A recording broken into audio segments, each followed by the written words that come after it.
अरे काची अमवा तोड़ला हो पापा, अरे की बगिया कैला हो सुनावा।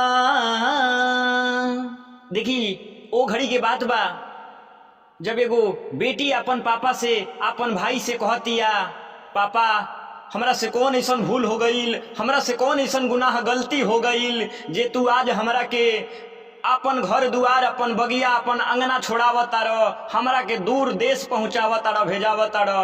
वो बेटी रो रो के अपन पिता से अपन भाई से कौना भाव में कहतिया, भैया आई एगो कड़ी के भाव लगल बा, कवि के भाव लगल बा, एक कड़ी के लाइन में रहुआ सबके सुनावल चाहतनी हम अनिल आनंद, ताई सुनी सबे।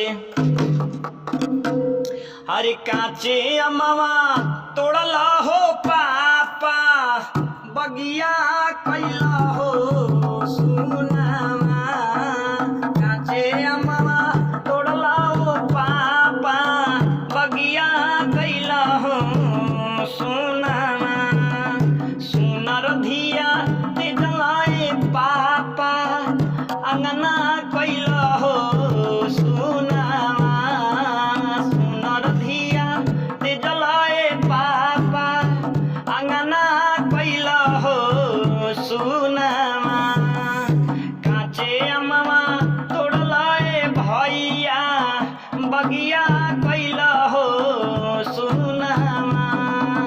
सुनर बहिनी ते जलाए भैया, अंगना कैला हो सुनावा।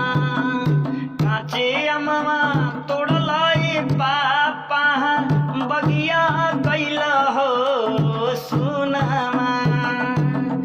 कहती जे हमहू रखत अपन भवनवा, संगही बितैती हम सररे जीवनवा। जनी हमारा भेजी पापा रउआ दूर देशवा, हमरो के रखी अपना संगही स्वदेशवा। तो कौने कारण, अरे कौने कारण भेजलाए पापा, हमारा गेहूँ ससुरारावा।